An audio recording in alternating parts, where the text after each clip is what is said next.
इस अगोचर सिद्ध भूमि में अद्भुत रोमांचक और आध्यात्मिक वातावरण के बीच मैं आगे बढ़ रहा था। वहीं थोड़ी दूर नदी के किनारे मैंने जलती चिता देखी और अन्य साधुओं के साथ विशंबर भी इस चिता के एकदम नजदीक तनकर स्थिर और दिगंबर अवस्था में खड़ा था। यह वह स्थान था जहां विशंबर के ओम गुरु पानी में रहकर समाधि अवस्था में रहते थे और जिनके घुटने तक के पांव मछलियां भक्षण कर गई थीं। मैं नजदीक जाने की दुविधा में था, तभी वहां से दूर होने के बाद भी एकदम नजदीक से बोलता हो वैसे विशंबर के शब्द मेरे कान में पड़े। आओ आओ अनंतानंद, मैं तुम्हारी ही प्रतीक्षा कर रहा था। मैं शीघ्रता से उसके नजदीक पहुंचा तो वह पुनः बोला, किसी भी प्रकार के लौकिक शब्दों के द्वारा व्यवहार करने की आवश्यकता नहीं है। साधुओं के लिए ऐसी लौकिक शोक की अभिव्यक्ति उचित नहीं होती। ज्ञानी गण मृत्यु को महोत्सव मानकर आनंद के साथ भक्ति करते हैं। फिर थोड़ा हंसकर बोला, आओ पास में आओ, बैठकर हम आनंद की बातें करेंगे। हम जलती चिता से थोड़ी दूर पर एक शिला पर बैठ गए। अब चिंता की अग्नि ज्वालाएं आकाश को छूने का प्रयास कर रही थीं। साथ ही साथ साधुओं का जय घोष भी चल रहा था। तभी विशंबर ने कहा, जो मनुष्य के शरीर में है वह सब ब्रह्मांड में है, अखिल विश्व में है। इसके बाद विशंबर ने कहा, जब थोड़ी देर पहले तुम सिद्धों के मध्य घूम रहे थे, तभी सांख्य योग का विवेचन तुम्हारे समक्ष में सूक्ष्म रूप से रख रहा था। उसके आंदोलन से परिप्लावित तुम्हें भी उस समय लगा था कि तुम्हें सबके बारे में ज्ञान है, अथवा तुझे हो रहा है। याद कर, तुम्हें सभी प्राचीन ऋषि मुनियों का ज्ञान होने लगा था। हाँ बराबर, मैंने सहमत होते हुए कहा। उस समय और अभी भी मुझे लगता है कि मुझे सारा ज्ञान है, मैं सब कुछ जानता हूँ। फिर भी मुझे लगता है कि यह उस गहरे जल के समान है जिसका तला स्पष्ट नहीं देखा जा सकता, ऐसा गर्भित और अस्पष्ट। बराबर, ठीक है, विशंबर ने कहा। अभी यह ज्ञान गर्भित रहे, यही आवश्यक है। ज्ञान अपने आप परिपक्व होकर योग्य समय बाहर आ जाएगा। कच्चे फल को पकाने और मधुर बनाने के लिए उसे ढककर रखना आवश्यक होता है। इस ज्ञान का उपदेश तुम्हें हरिद्वार में करना है। इस ज्ञान के प्रभाव के द्वारा ही तुम तुम्हारी आत्मा को सहजता से स्वरूपानंद की जड़ देह में प्रवेश करवा सकोगे और पुनः तुम्हारी देह में प्रवेश करा सकोगे। परंतु इस हेतु परकाया प्रवेश का कोई विधि विधान करने की, कोई तांत्रिक विद्या को आजमाने की आवश्यकता नहीं रहती है। तुम्हारे स्वयं के स्फुरण में और इच्छा शक्ति से ही आत्मा का आदान प्रदान का कार्य सहज सिद्ध हो जाएगा। फिर विशंबर ने कहा, अब थोड़ी देर बाद तुम्हें यहाँ से जाना है। तुम्हारी साधना पूर्ण होने पर हम स्वरूपानंद जी के स्थान पर पुनः मिलेंगे। तुम उस टेकरी के पास विश्रांति करो, तब तक रेवानंद जी भी अपने स्थान पर से तुम्हें लेने के लिए वापस आ जाएंगे। मैं थोड़ी दूर टेकरी के पास के स्थान पर शिला पर बैठा। सूर्यास्त होने में अभी बहुत देर थी। धीरे धीरे सभी साधु जा रहे थे। तभी मेरी नजर थोड़ी दूर स्थित मैदान पर पड़ी। दृष्टि में आया कि दान बापू, नाथ बाबाओं और अन्य प्रवेश प्राप्त साधुओं को भोजन परोस रहे थे। जिन्होंने भोजन पूर्ण कर लिया है, उन्हें सुखानंद जी दक्षिणा प्रदान कर रहे थे। मुझे पता था कि निमंत्रित साधुओं को भोजन करवाकर दक्षिणा देने का साधु समाज का नियम है। दान बापू भी अपना कार्य पूर्ण करके कहीं चले गए, उसका मुझे पता ही नहीं चला। विशंबर भी अपने स्थान के लिए प्रस्थान कर गया था। सुनसान हो गए इस स्थान पर अब मेरे अलावा कोई नहीं था। तभी मैं आंखें बंद कर ध्यानस्थ अवस्था में बैठा। तभी मेरे कंधे पर हास्य ध्वनि के साथ स्पर्श हुआ। देवानंद जी मुझे लेने आ गए थे। उन्होंने कहा, चलो पैर उठाओ, हमें विश्व स्वरूपानंद जी के हाथ का भोजन ग्रहण करने के बाद में ही स्थान पर जाना है। कल का निमंत्रण याद है ना? आगे बोले। दान भी हमें वहीं मिल जाएगा। तभी हम आगे बढ़ने लगे। रेवानंद जी के साथ जंगल में चलते हुए मेरे मन में अद्भुत ज्ञान का प्रादुर्भाव होने लगा। अचानक मुझे दान बापू का ख्याल आया कि वे क्या वहां रुक गए होंगे। मेरे प्रश्न उठते ही रेवानंद जी बोले, नहीं, दान बापू तो हमसे पहले ही विश्व स्वरूपानंद जी के पास पहुंच गए हैं और जौ के आटे की बाटी हमारे लिए बना रहे हैं। तुमको और मुझे जौ के आटे की बाटी भोजन में लेनी है। परंतु इतनी जल्दी वे वहां पहुंच गए होंगे? अरे, उनकी सत्वरता के बारे में पूछते हो? मेरे आश्चर्य में वृद्धि करते हुए रेवानंद जी ने कहा। दान बापू की चलने की गति इतनी तेज है कि वे गिरनार पर्वत पर मात्र 20 मिनट में चढ़कर वापस उतर आते हैं। वास्तव में दान बापू की गति से मैं हैरान था। तभी रेवानंद जी बोले, चलो, गंतव्य स्थान आ गया है। हम चढ़ाई चढ़ वहां पहुंचे तो दान बापू ने जौ की बाटी बना रखी थी। विश्व स्वरूपानंद उनकी सहायता कर रहे थे। हमने उन्हें ओम नमो नारायण का आदान प्रदान किया। धूनी के पास बैठे। धूनी में अग्नि प्रज्वलित हो रही थी। आत्म स्वरूपानंद भी आसन पर बैठकर ध्यानस्थ अवस्था में विराजमान थे। यहाँ मुंह से बात करने की कोई आवश्यकता नहीं थी। सभी एक दूसरे के विचार जान लेते थे और चर्चा का भी कोई स्थान नहीं था, क्योंकि सभी को एक ही परमात्मा का एक ही समान ज्ञान था। जौ की बाटी तैयार हो गई थी और साग वृक्ष के बड़े पत्तों से बबूल के कांटों की सुई डालकर पत्तल दोने बनाए जा रहे थे। वातावरण शांत था। तभी आत्मस्वरूपानंद जी बोले, इंद्रियों को उसका मनभावन और पुष्टिदायक भोजन प्रदान कर संतुष्ट करना आवश्यक है। मन जो है वह अन्न की 15वीं कला में से बना हुआ है, अतः उसे सात्विक भोजन द्वारा सात्विक बनाना साधक के लिए आवश्यक है।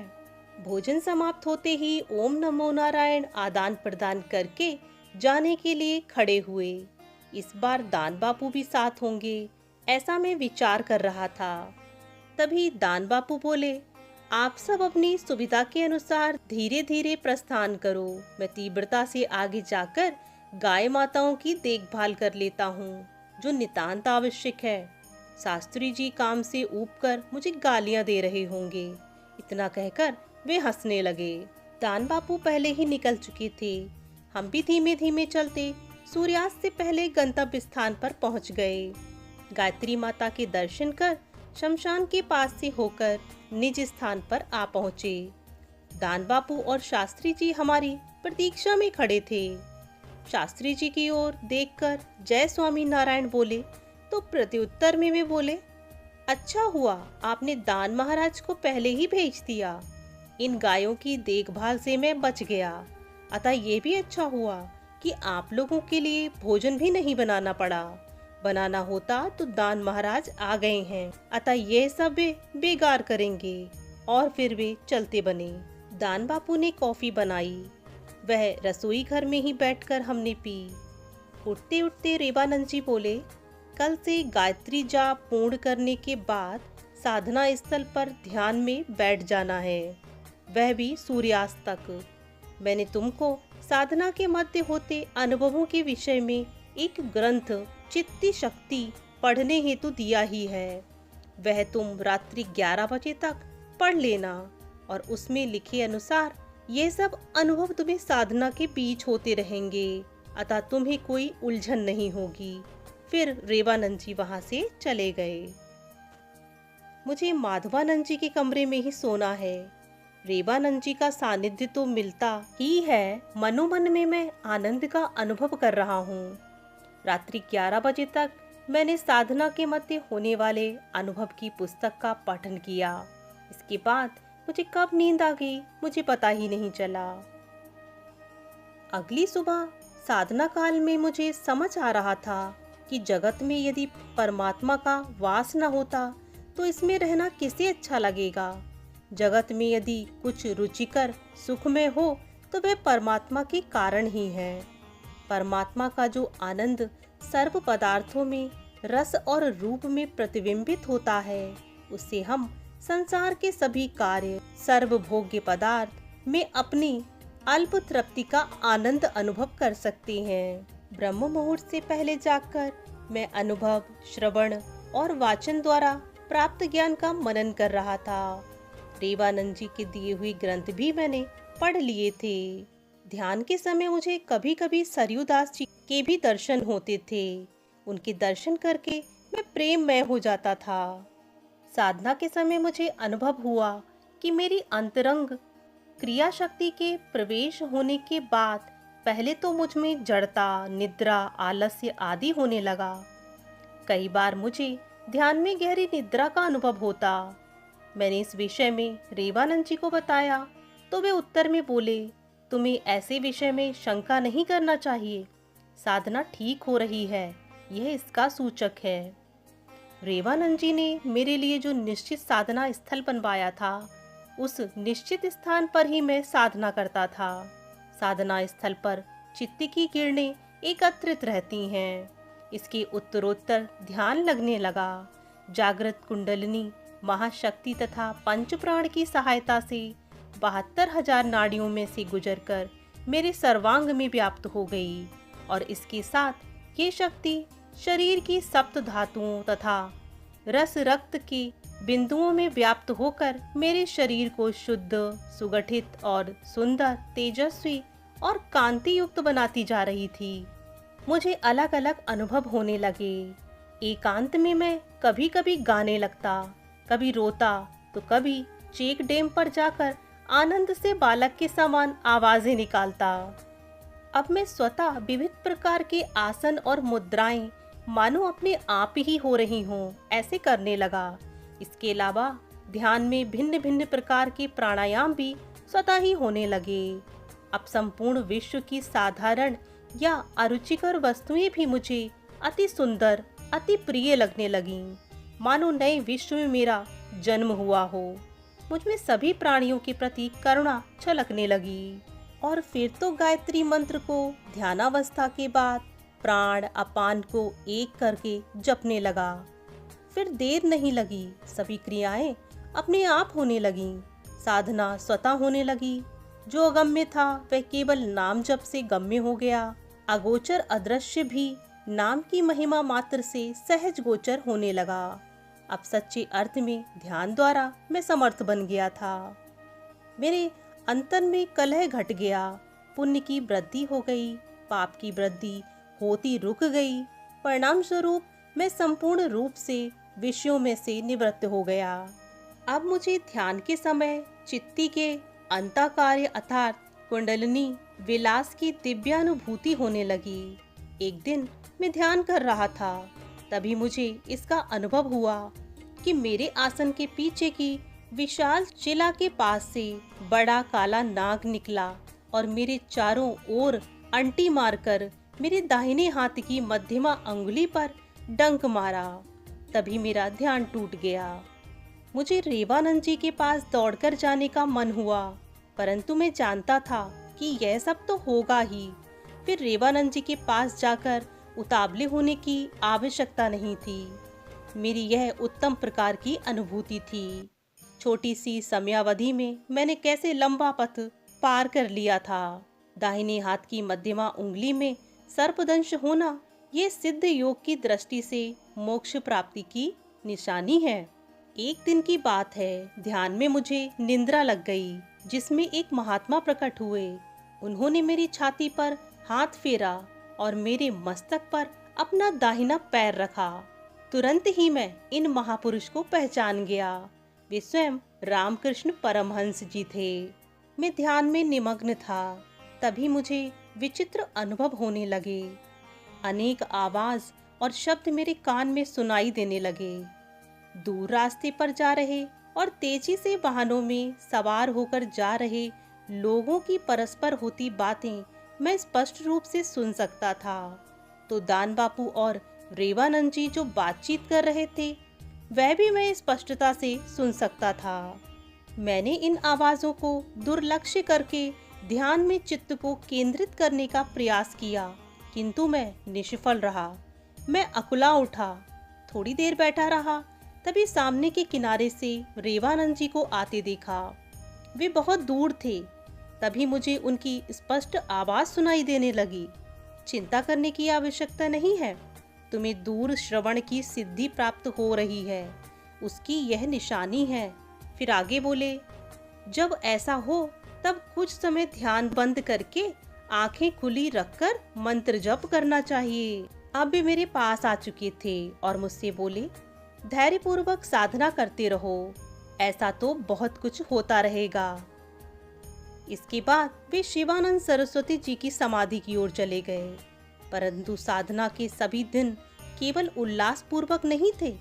एक दिन सवेरे से ही मेरी दशा विचित्र हो गई। बेचैनी के साथ मेरे अंग में सुइयां सी चुभने लगीं। मेरी आनंद में नगरी तहस नहस सी हो रही थी। रात्रि को मैंने कई दुर्स्वप्न देखे थे। समुद्र के रेलम पेल बाढ़ के दृश्य देखे मैं बेचैन हो गया था। मस्ती के स्थान पर चिंता, तर्क वितर्क में दिन गुजर गए। माथे में गर्मी बढ़ने से क्रोध, भय, चिंता ने भयानक तूफान मचा रखा था। दान बापू समय समय पर मुझे भोजन करवा जाते थे, परंतु कई दिनों तक भोजन गले नहीं उतर रहा था। मन की चंचलता बढ़ गई। मुझे कहते हुए भी शर्म आ रही है कि मेरा मन बहुत ही अपवित्र और गंदी भावनाओं से भर गया था। दान बापू गरम गरम चाय लेकर आते, वह मैं मौन रहकर पी जाता। फिर साधना स्थल के आसपास चक्कर लगाने लगता, परंतु असंतोष ने मेरा पीछा नहीं छोड़ा। मैंने रेवानंद जी को यह परेशानी बताई तो उन्होंने कहा कि कई बार दुर्भिक्ष, दरिद्रता, क्षुद्रता, बेचैनी, क्षोभ, मूढ़ता आदि हमारे भाग्य के चक्कर होते हैं। वे साधना के समय भी हमारे स्वागत के लिए तैयार ही होते हैं। इसमें चिंता करने की कोई आवश्यकता नहीं है। उसे चाकर समझकर दूर होने की आज्ञा दे देनी चाहिए। और इसके बाद मेरी ये सब परेशानियां दूर हो गईं। परंतु मैं जैसे ही साधना स्थल पर जाकर आसन पर गया तो तुरंत ही मेरी अत्यंत विकारपूर्ण अपार वेदना, अंग की कई चेष्टाओं और भ्रांति बढ़ती गई। सूर्यास्त हो गया। दान बापू ने आकर दीपक जलाया, अगरबत्ती चलाई, आरती की, धूप घुमाकर बोले, मंदिर में आरती करना है, तुम्हारा आज का समय पूर्ण हो गया है, आरती के लिए मेरे साथ चलो। मैं दान बापू के साथ आरती करके थोड़ा दूध पीकर कमरे में आ गया। रेवानंद जी उपस्थित नहीं थे। मैंने श्री गुरु का स्मरण करके बिस्तर पर बैठकर मानसिक जप करना शुरू कर दिया।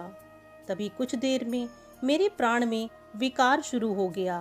कभी पेट का भाग फूल जाता, फिर मैं जोर जोर से सांस बाहर फेंकता, बार बार सांस अंदर जाकर अटक जाता। चिंतातुर मन और भ्रमित चित्त के साथ मैं बाहर निकलकर नदी के किनारे आया। रात के 10 बज रहे थे। चंद्रमा का प्रकाश मुझे अंधकार जैसा लगता था। दूर दूर से विचित्र कोलाहल सुनाई दे रहा था। मन बहुत ही भयभीत हो गया था। मैंने सरयूदास, माधवानंद जी तथा रेवानंद जी का स्मरण किया।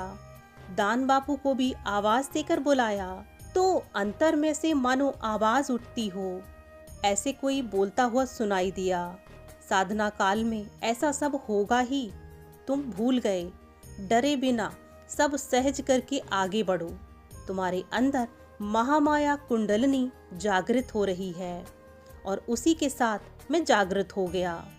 ऐसे सब अनुभव होंगे, ये रेवानंद जी के दिए हुए ग्रंथ में भी मैंने पढ़ा था।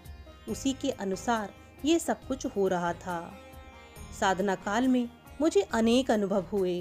उन अनुभवों में से एक था स्वर्ग और सिद्धलोक के बीच में आए पितृलोक के दर्शन। मैंने साधना काल में एक दिन किए थे। दोस्तों, आज का भाग यहीं तक।